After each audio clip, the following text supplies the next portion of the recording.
Good evening, everyone. I'd like to call the study session of the University City Council together in a joint study session with our Plan Commission. Prior to the Plan Commission, do any members of council have any changes to the agenda? Mayor Crow. Yes. Yes, sir. Thank you, sir. I do have a request change to the agenda, and that is for the regular council meeting. I want to ask, and out of due respect to Councilmember Steve McMahon, I want to ask to push back the chicken ordinance, simply push it back to the next council meeting on July 8th, and that way we'll have the second and third reading on the August meeting. And that's all. I just wanted to push that back out of due respect, and I want to make sure that he understands that the reason I'm asking is because I've got some people that I know that were adamant and completely against this, and I just want to make sure they have time to respond. And the 2 weeks I don't think is enough time. So I want to just actually ask to have that pushed back for the first reading.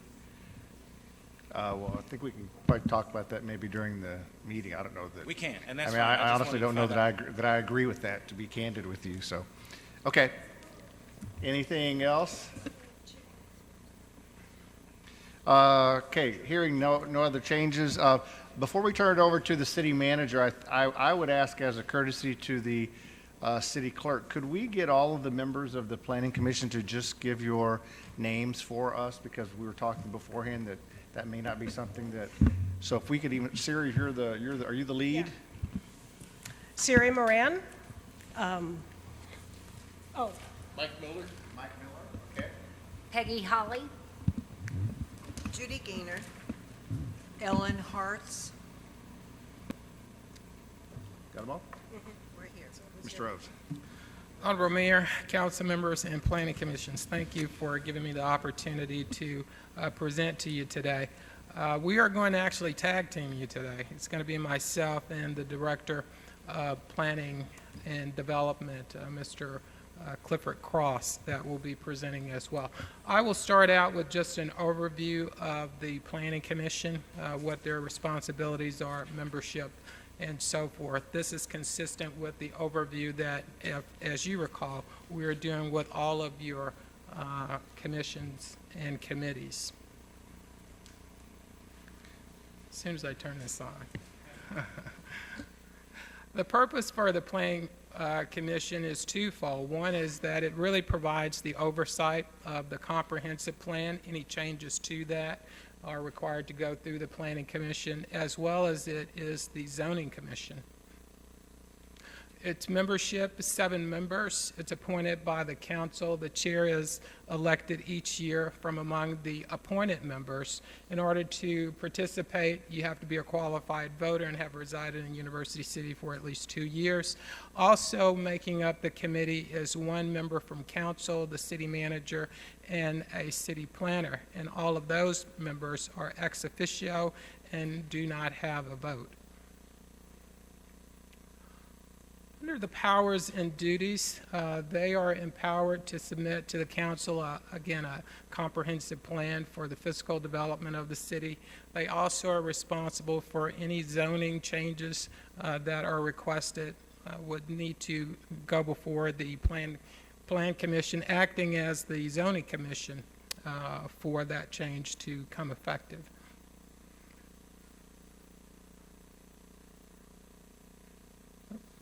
There we go.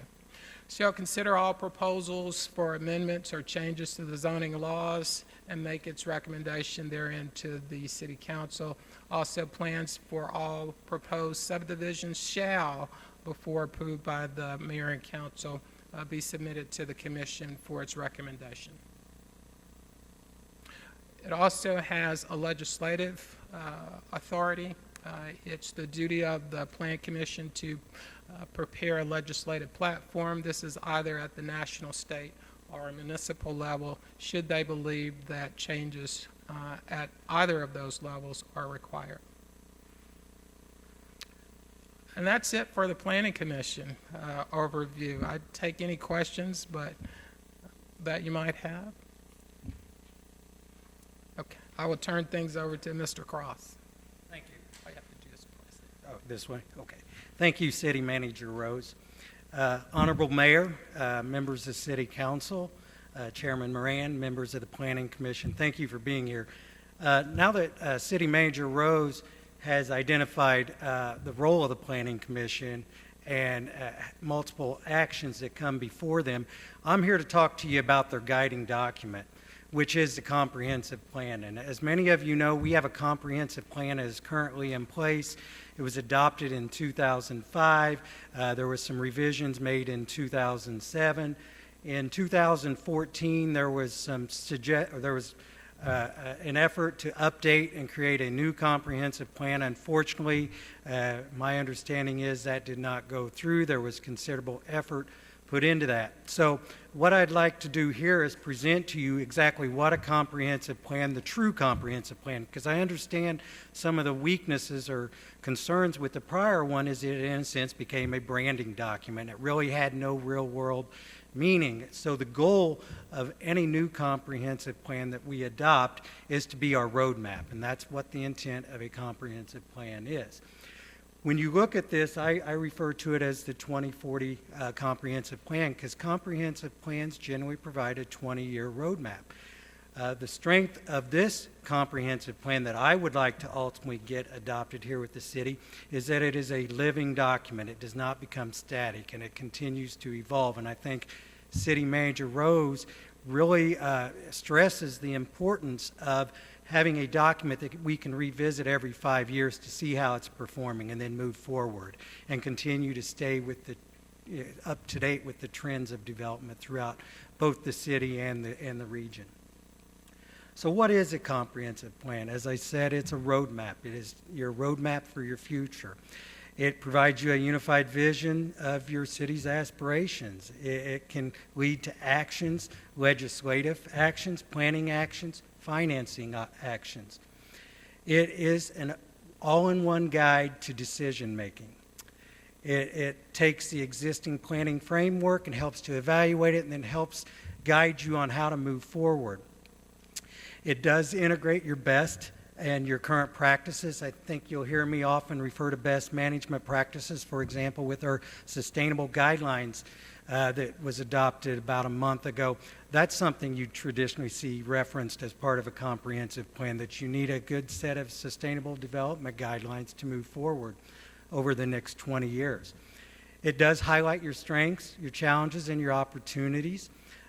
You'll often hear the term SWOT analysis. That's what it does. It helps to identify your strengths, your weaknesses, your opportunities, and your threats during the assessment process, then helps you make decisions on how to move forward, and then reevaluate those decisions on a 5-year cycle.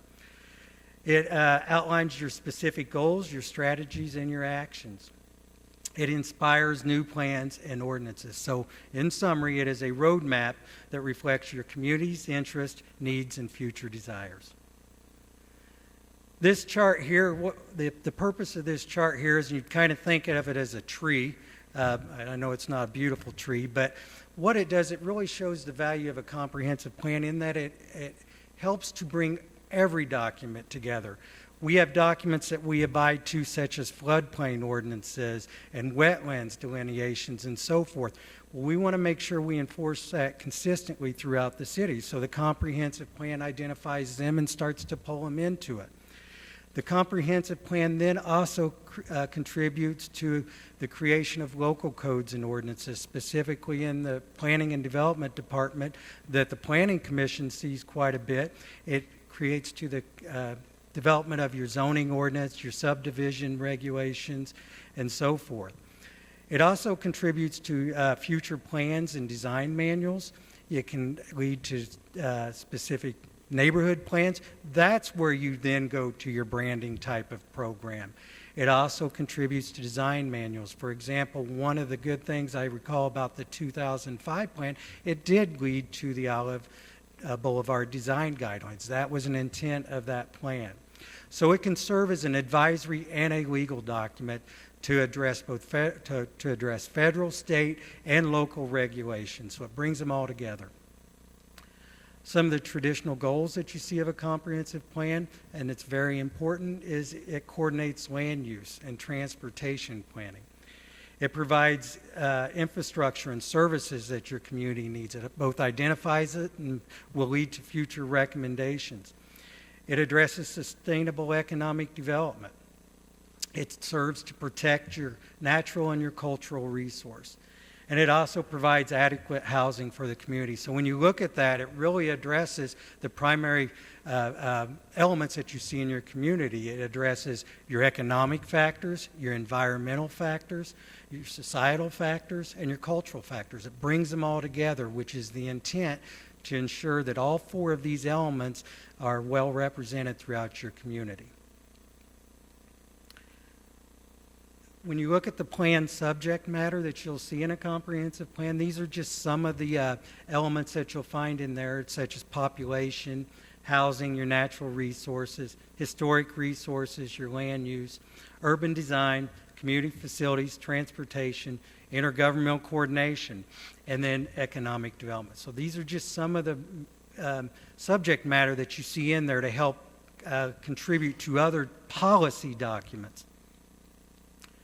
What a comprehensive plan is not, it's not your zoning code. It's not a guide for affordable housing. It's not a branding plan. It's not an economic development plan or a market study or a greenways plan. What it is, it's a policy guiding document that helps to lead to the development of these types of guidelines, which in a sense is done to ensure that every one of them are, they work well with each other. So in summary, now that I've talked to you about what's in a comprehensive plan, what it's not, how do you get there? It's pretty simple. A comprehensive plan and the development of it has three primary components. You complete your community assessment, which would be completed by the planning department or a consultant, and it will assess the characteristics of the community. It tells us where we are and what our strengths, weaknesses, opportunities, and threats are. It then will contribute to probably the most important part is the community participation program. This is the community engagement process where the interest and the desires and the concerns of your stakeholders, which are quite honestly citizens who have vested interest in the community, provide their input on how this comprehensive plan needs to be drafted. At the completion of that, the final document, in a sense, becomes your community agenda or your roadmap.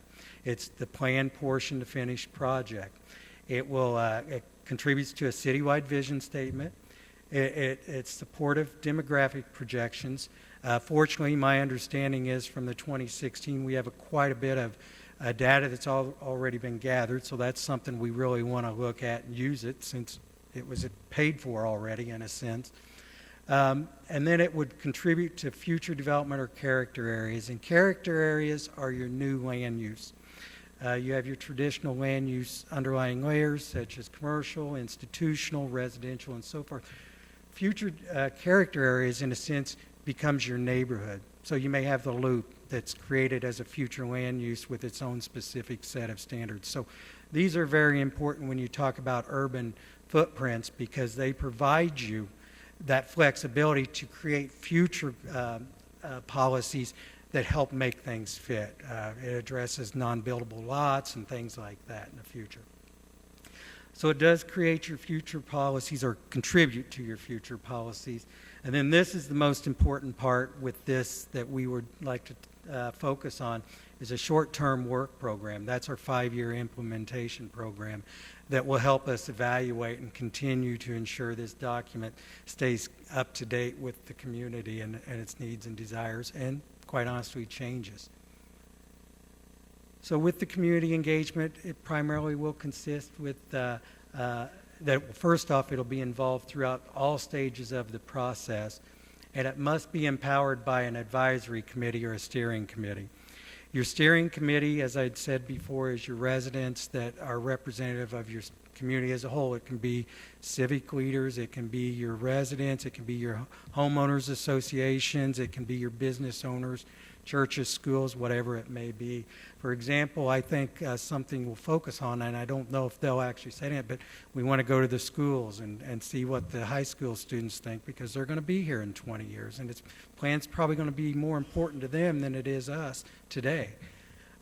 We want to, it'll also involve public workshops using tools such as the traditional charrettes and things like that. And very important that we continue website updates. Another important component is that our civic leaders must be our champions of the process and help us go out and get the true read of the community to make it work. And then with the city and the Comp Plan Advisory Committee, they need to identify weaknesses that we may experience throughout the process and help us address those and adapt. So your advisory committee would be interested citizens. They would represent your interest groups. They'd be community leaders and members of your business community. They need to be fully committed to the community engagement process. So when we do this, and I think when I mean community engagement, just not taking input and then leading to what they want, they have to be committed to what the community and their stakeholders are telling them. The role of the advisory committee, as I'd said, is to be the voice of the community. They need to participate in the meetings. They need to help guide the process. They need to be completely involved as part of the outreach program, and they need to help us build the community support and enthusiasm. And then ultimately they'll review the document and offer feedback based on what they hear from the community. So the participation basically is two phases. You have your visioning workshops and your questionnaires and your interviews with the committee, and then you have your advisory committee that will help drive the process. As a city council and a planning commission, you will help provide that vision. You help provide guidance on key areas of focus. You're going to hear it from your constituents out there. We want you to be involved in the process and bring that to staff. Help us further articulate on the city's aspirations. Help us create and maintain the momentum throughout the process. You'll play a major role in establishing the advisory committee based on number of individuals involved, who we feel best represents the stakeholders throughout the community, and get them involved. You need to review and accept the comprehensive plan. And then in the long haul, the most important part of a city council and a planning commission with the comprehensive plan is that you need to own the plan and use it to guide your decisions. That's its primary purpose. And when you get those visions, you want to commit to it and stay true to it. This here is just a chart of the overall process. Traditionally, the development of a comprehensive plan will traditionally take up to 18 months. That's being aggressive, but it's something we think we could do. And, if you look at this chart, you start the process. Staff gets involved with the Planning Commission and the City Council, kind of a icebreaker tonight to get you an update on what it is. And then the 5 rectangular red boxes that you see there, the larger ones, those are really like the 5 stages of developing the process. And those would involve, your strategy, the actual actions of the plan, the development of the plan, all the way through the final plan draft. And not to go through this completely, but just to kind of give you a summary of what it is. This would really consist of 4 advisory committee meetings, 3 public workshops, 3 online surveys, all the way through the actual planning commission meeting where we would present it to the planning commission for their recommendation, and then ultimately to city council for their approval. I would highly suggest when we do this, I don't believe we're required to, but I would suggest 2 public hearings, having one at the Planning Commission and one at the City Council level, just to ensure everybody has the opportunity because of the long-term commitment to this document. These are just an example of the key dates, and staff would like, and it wasn't put into the budget at this point, but staff is prepared to move forward if we can get to a point where we do that. And this would just be a representative example of the 18-month time schedule where you would have the initial RFP created, and it is done. It's ready to go if we got to that point. And then we would look at the consultant and move all the way down through the public hearings and at the end of the plan. The reason we haven't put it completely in the budget or even asked for it at this point is because As a staff, we're still trying to learn what went wrong with the 2016 plan, what we can use, what we can't use, what the desires of the community are. Are we going to have this as a staff-generated document, or are we comfortable with moving forward with a consultant? So that's another reason why I'm here tonight, to get a feeling of what your thoughts are and move forward with that. Cliff, if I could just interject, it would be my intention to move forward with the RFP unless I hear some objections tonight. As a part of that RFP process, they should come in and review the data that's available before they submit their proposal. That's what I would anticipate. So once we have the RFP process concluded, we'll have a better sense at that point what the cost will be, and I'll be asking the mayor and council to amend the budget. Thank you. So, excuse me. So just a couple quick, or I'm sorry, Thank you. My question really revolves around the request for a proposal, and it's actually next week. Is this this rough draft? Would there be any way, since the Plan Commission is responsible for submitting the plan to council and for any amendments, would it be possible that they be involved in this RFP in terms of at least reviewing it? Absolutely.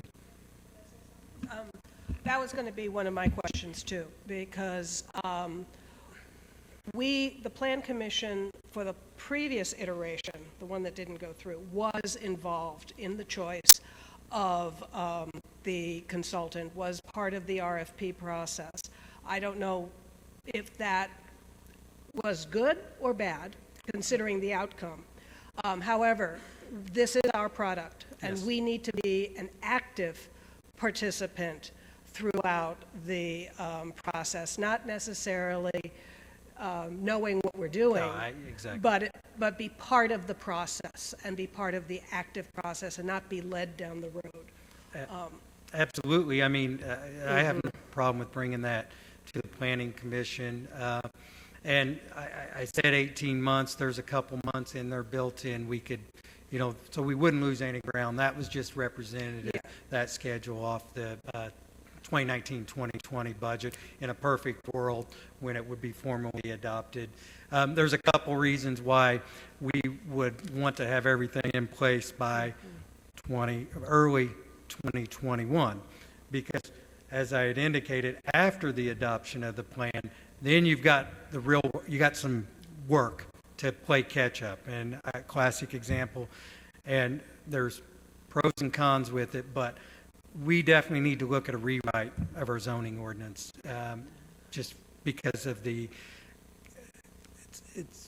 doesn't completely address all non-buildable issues and so forth, and character area issues and things like that. Well, that was the next thing on my question. That next question on my list was that it's going to take 18 months and realistically 2 years Yeah. for this plan to come to fruition. In the meantime, given the way trends and actions have become so fast-moving in our society, we need to be able to chew gum and walk at the same time. Yes. The city needs to, we can't just let everything go stagnant, waiting for a plan to be formulated. So my question was, can we do that? Yes. When I look at a zoning ordinance, I move out of what we call the traditional Euclidean zoning ordinance, and I like to look at more prescriptive zoning. So the answer to your question is, I am currently working on it, and they're going to be coming to the Planning Commission on form-based codes, which is a more prescriptive approach.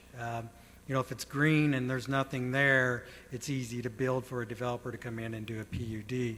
If it's already built and it's infill development and you got to make it fit, that's a little more challenging when you have a set standards of setbacks that are just cookie cutter. So those are some things that we're going to talk to you about. We could create potential overlays at this point with the premise that those will be those could be amended a little bit as we move forward. But those are things we'll talk about with, as a staff, and we can do that pretty quickly. Yes, ma'am. Okay. Please go ahead. So just, how large do you anticipate the advisory committee? Traditionally, there are about 15 to 18 people is a healthy number. That's a true reflection of the stakeholders. Was in the last process. Yeah. When you pick something like 15 to 18, the active members become less, Yes. just because that's the way of the world. Yes. And you want that committee to, in a sense, police the polar opposites and Correct. Stacy, what next is? Okay. Thank you, Mayor Crow. Three questions. I'll try to be as quick as I can. So in contemplating formulating this comprehensive plan, we have, certainly since my time on council, talked about other plans, Olive 170, Third Ward, Municipal Plaza Plan. We've talked about a number of different plans. Can you give me a Reader's Digest version of how all these kind of disparate plans we've talked about funnel into this comprehensive plan, if they do? they do. They actually do, and I'll tell you how you really do it.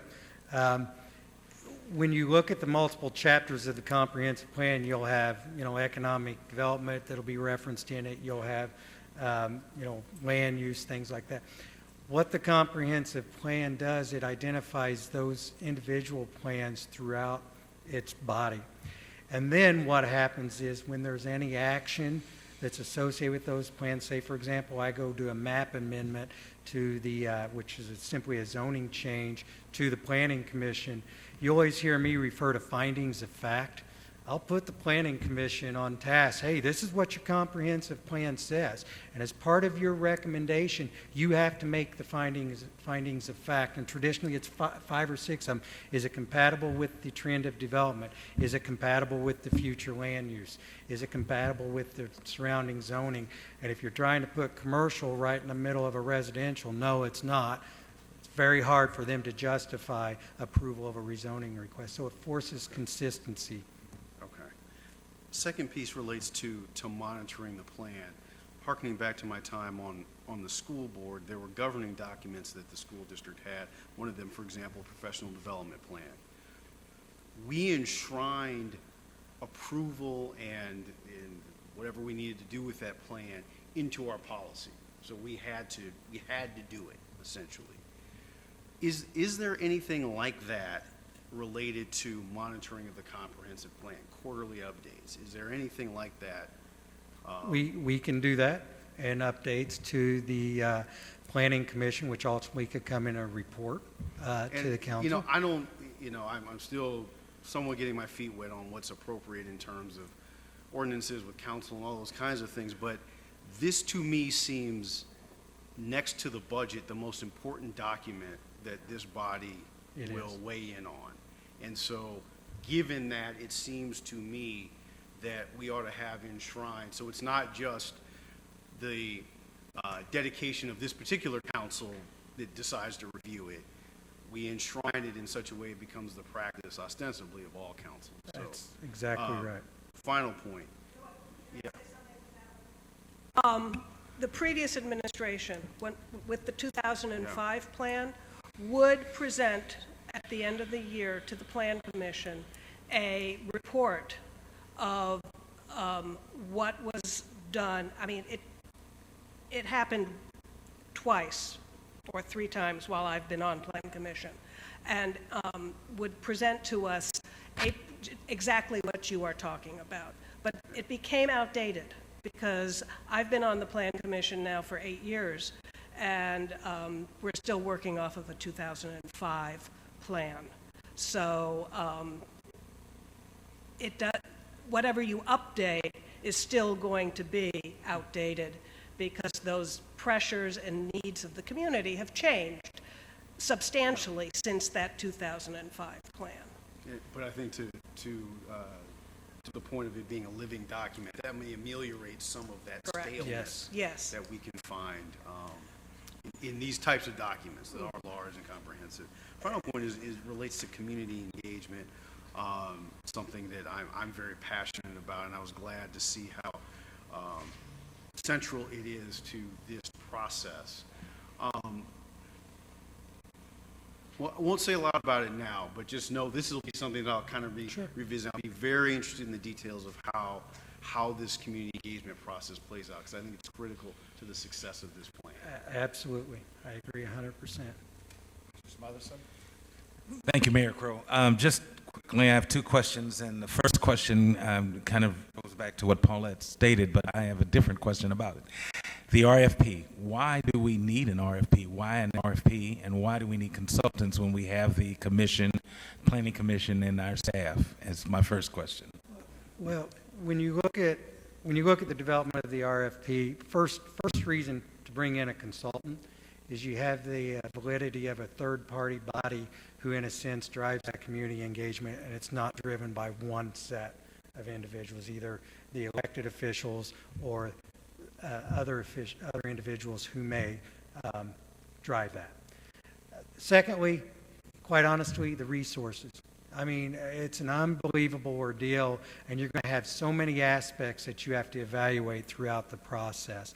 And they have the ability to assist us in that. For example, one of the biggest things I'm going to request, even though we have our own GIS system and we're learning to use it a little bit more, we do not have a GIS department. So one of the things I'm going to focus on with them is that we get digital documents of every shapefile that's associated with the creation of this document. So it serves multiple purposes. Maybe we get some additional transportation information for public works that we can now bring into their GIS system. So it really provides more than just the final document being created. It provides another avenue for a lot of information we can ultimately use in the future. Okay, thank you. And then my second question is, you know, we're kind of in a unique situation in that we've got this development going on, and that development is specifically, part of that is specifically about the Third Ward. So when we're putting together this comprehensive plan, wouldn't it be, well, how would the Third Ward project or issue that that this council is going to be discussing and come up with a process for the money that's allotted for the Third Ward, and how would that play into the comprehensive plan? Because you don't want one doing one thing, and then you have this comprehensive plan later down the line that says something different, if you understand what I'm saying. Yeah, absolutely. With the development of the Third Ward, you could eventually see some neighborhood plans that come into play. Those plans are going to provide more than just what we want it to look like. It's going to make us more competitive. For example, some things we're looking at are housing programs. So the development and the need for more affordable housing, more housing programs. When I go to HUD and I say, hey, I want to look at a housing rehab program, we are much more competitive than the application we have to our right, because we've shown a vision on how we're going to utilize those funds on a 20-year cycle. So the document in itself gives us a 20-year commitment that really gives us an advantage over any other applicant. But, you know, again, we'll need to have something prepared. I mean, we'll have to come up with a plan to use those funds soon. I mean, you know, within the next year or so, I would say. And so does that play into that? That's what I'm asking. If I could just interject, I think that there are two issues. One is the actual comprehensive plan is just a land use. How are you going to use your land as it relates to developing in University City?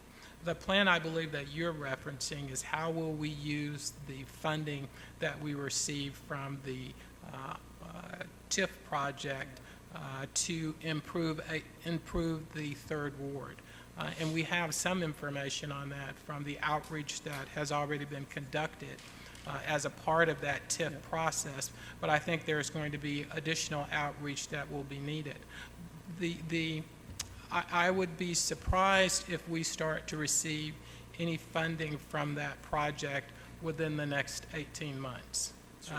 So we have time to make sure that we do it right when we are drafting a plan, not just for the Third Ward, but for the Olive Boulevard corridor as well. So that's the intention. I think once, our next step in that TIF process is to make sure that we are able to get it financed. And so after the financing and after all of the land use issues have been resolved, and when we start getting into construction, we know that we will have a project at that point. And I think then is when we will start looking to how are we going to best use those funds. Yes. I am interested in the community engagement and the advisory committee, and I have several questions about the membership. I was not in Missouri when the previous plan was developed, so I want to know how the members are chosen and if there is a required distribution of the types of members. You can't have all school board members, and is there an arbiter who says, no, you can't have that kind of person, or we do not want that individual on the committee? Those are my questions. I can share with you at least the process that I'm accustomed to. Some of this will just need to be determined based upon conversations that we'll have at a later date with the Plan Commission and then ultimately with the mayor and council as to what they want that process to look like. I believe what we're trying to achieve is a advisory committee that's reflective of the community in all aspects, so economically, ethnically, religious, and so forth. Normally, who makes those appointments? It's a recommendation from the Plan Commission, but ultimately it's the council that makes the appointments. So that's why I think it's important to have discussions with both sides to determine what process works for University City, and then advance it once we know that. But I think both the Plan Commission and the City Council want the same type of advisory committee in place. And we had mentioned that, it's part of the process after we get there. So people who are elected officials are not members, and... That's yet to be determined. Do you want one elected official on there? Oh, I see. Okay. That will be vetted through the process. Oh, all right. Part of the of discussion. our job. Got it. This product is a product of the Plan Commission. So we basically have the leadership role in how to go for, how to start those kinds of discussions for Okay. those kinds of decisions. Okay, thank you.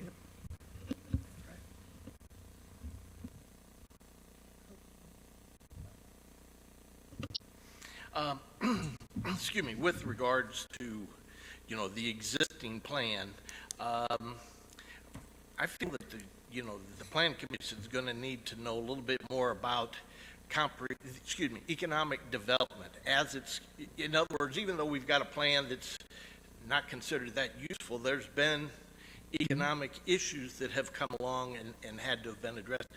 But I really feel that we've kind of been left without knowing what the city is doing, in some ways. And if you're going to be talking about us developing a plan in a direction that we want to move, I think we need to know a little bit more from the economic development. I've, for example, over the years have met with or talked with people that have been our economic development people, although it seems to change every year or two, and you have to have some consistency and somebody knowing what's going on that stays in place and presenting some ideas and saying, hey, this is something maybe to look at or pursue, and then have it 6 months later, that person leave, and that no longer gets passed on. So we need to have some way that information goes into a single body, be it the the planning commission, whomever, so that we're not constantly reinventing the wheel. Oh, absolutely. I mean, and we can bring you updates, and I think with, and make sure it gets put into the plan, but I think with some of the restructuring on the new leadership team, you've got an economic development individual that's there and committed to that cause, first off, and not just a division of the community development department. And I think our ability to work together is going to play a significant role in moving forward. I think it provides for a better structure. One other thing. Even though we're talking about strictly at this point about what's best for U City, I think we still have to look beyond our borders. And I don't know, we never get any information regarding what's going on with our neighbors. And I think for us to do, a really good plan, we need to be knowing what's going on in other places, what they have planned, or, I'm not talking about individual development sort of things, but we're not familiar with what's happening surrounding U City, and that's going to affect us too. And this talked about going into, outside of our boundaries and our ordinances and being a better neighbor. A classic example where I think an older comprehensive plan, and the economic development people of the world may disagree with me, but back 20-some years ago, economic development was you build it and they'll come. Now it's quality of life. And I think that's one of the strengths with this document, is that it'll focus on quality of life and see what's around us. We might not be a good fit for us because it's 2 miles on the other side of the municipal boundaries. So that's one of the things that, yes, it needs to be addressed, and we'll look into it as we go through the process.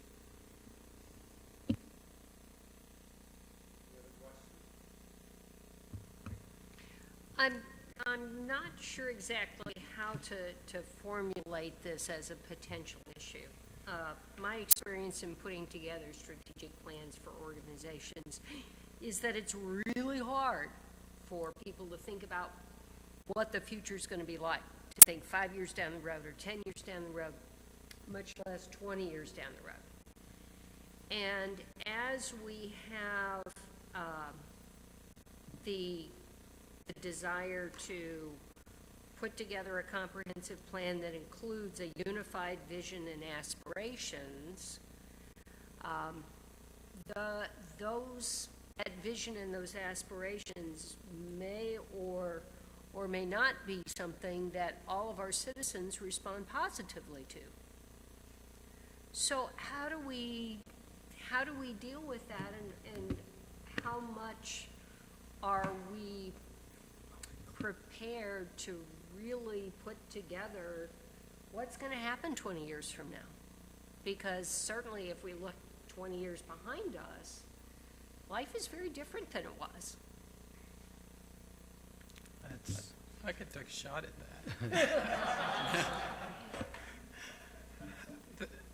The comprehensive plan is a consensus document, and I certainly understand and respect that there may be individuals that may have a very different perspective on what the vision for a university city should be.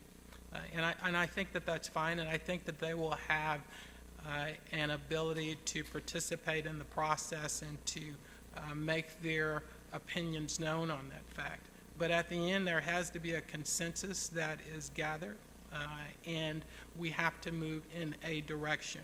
Will 100% of the people be happy with it? I can guarantee you they won't be.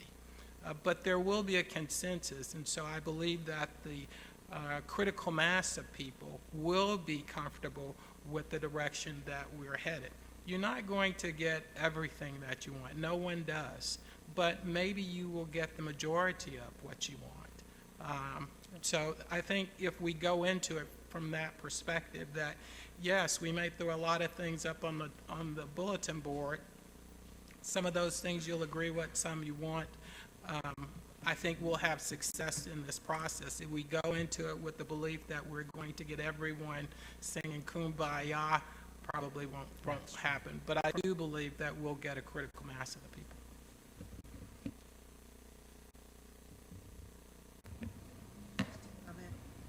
Yeah, just a comment. It seems that speaks to the importance of the selection of people on this advisory committee to get a genuinely Absolutely.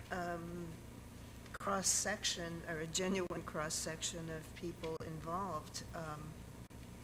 So not having been on the Plan Commission when the previous one was done, I don't have any sense of how we go about that selection, but look forward to that part of it, because it seems that that's just absolutely critical. Yes, it is.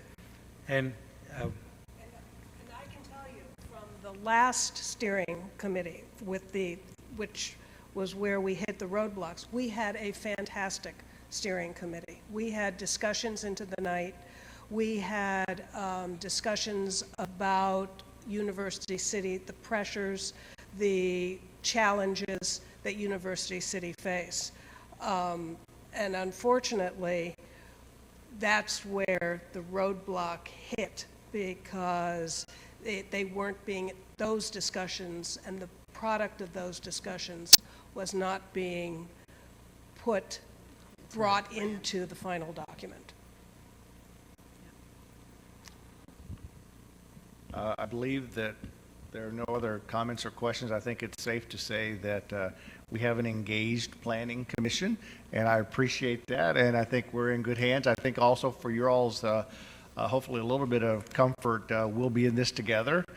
We're as concerned as you would be about the diversity of the membership and making sure that it represents all the corners. I think we've also hopefully done a decent job on consensus. I think we've gone through a rather long and arduous process recently with public input. And I do want to say that I realize that all of our commissions are, the work of our commissions are all important, but I don't know that there's any commission that does more important work than you folks do. So thank you very much for your service to our community, and we will move to the public session in the next 10 minutes. thank you. Thank you.